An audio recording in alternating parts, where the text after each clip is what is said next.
Put international labelling ఒకటి వేయించి ఒక స్టాంప్ ఒక ఐఎస్ఐ మార్క్ లాంటిది ఒకటి వేయిస్తే దానికి విలువ చాలా ఉంటుంది అని చెప్పి చాలా మంది తెలియజేశారు. అది కూడా ఇంక్లూడ్ చేస్తూ ఉన్నాం. సో ప్రతి ఈ నరేగా ఫండ్స్ మొత్తం ఒక 87 పనులకి దీన్ని అప్లై చేస్తూ ఉన్నాం.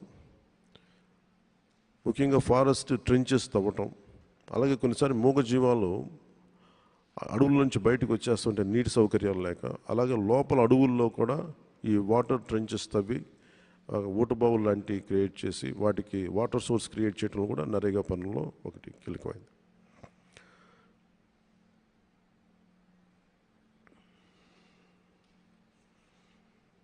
ఇంకొకటి ప్రతి పంచాయతీకి సంబంధించి మేము ఐడెంటిఫై చేస్తున్నాం. ఇది టూరిజం ఏరియాల దగ్గరగా ఉండే పంచాయతీలు, ఎకో టూరిజంకి దగ్గరగా ఉండే పంచాయతీలు, లేదంటే ప్రత్యేకించి మన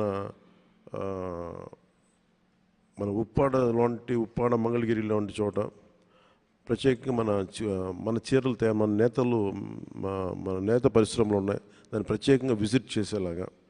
ఇప్పుడు చాలామంది కంచికి వెళ్తారు ఆ చీరలు కొనుక్కోవడం కోసం. సో అలాంటి సౌకర్యాలు వాళ్ళ ఊళ్ళకి వచ్చి మగ్గాల దగ్గరికి వచ్చి చూసుకొని కొనుక్కోలేక ఇట్లాంటివి ప్రత్యేకమైన దృష్టి పెడతా ఉన్నాం. సో ఈ దృష్టిలో మేమందరం పనిచేసుకుంటూ వెళ్తున్నాం తెలియజేసుకుంటూ, రేపు మీ అందరి సహాయ సహకారాలు కూడా కావాలి. మొట్టమొదటిసారి భారతదేశంలోనే ఇన్ని వేల పంచాయతీలకి చేయలేదు, దానికి మనం శ్రీకారం చుట్టాం. ఈ కొత్త ప్రభుత్వానికి మీడియా వారి ఆశీస్సులు, మీ సహాయ సహకారాలు కావాలని కోరుకుంటూ సెలవు తీసుకుంటున్నాను.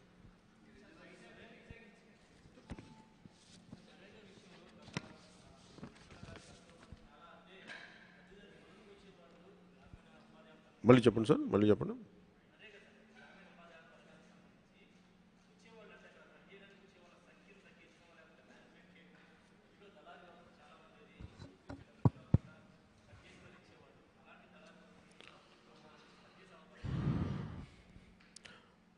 మీకు చూపించాను కదా దీంట్లో, ఇందాక మీకు చదివిన దాంట్లో 40,579 కోట్ల పనులు అలాట్ చేశారు పోయినసారి.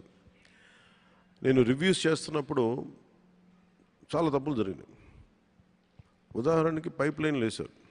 నేను నరేగా పనులు ఏం చేశారు, పైప్ లైన్లో కూడా జల్ జీవన్ మిషన్ కోసం పైప్ లైన్లు వేసి దానికి కూడా వాడారు.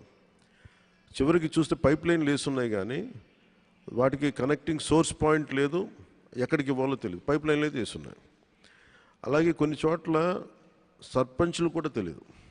సర్పంచులు ఏం చేశారు, నాయకులు ఏం చేశారంటే కొంతమంది ఆ ప్రభుత్వ నాయకులు మస్తర్ బుక్ పుస్తకం తీసుకొచ్చి మీరు దాంట్లో సంతకాలు పెట్టించుకొని ఒక 10 మంది 15 మంది చేత తహసీల్దార్ ఆఫీసులో వచ్చి వాళ్ళు సంతకాలు పెట్టించుకొని పంపించేశారు.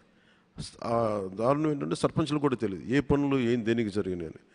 చాలా అవకతవకలు, చాలా మనీ దుర్వినియోగం అయితే జరిగింది.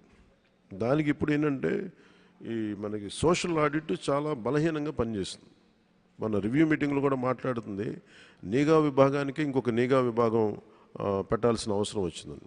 అందుకని దాంట్లో మేమేం చూస్తున్నామంటే నిఘా విభాగానికి బాగా కొంచెం బలమైన పోలీస్ వ్యవస్థ నుంచి ఉండే వ్యక్తిని కొన్నిసార్లు ఆర్టీసీ చైర్మన్గా పోలీస్ శాఖను ఎట్లా వేస్తారు, నిఘా విభాగానికి మటుకు ఒక సిన్సియర్ పోలీస్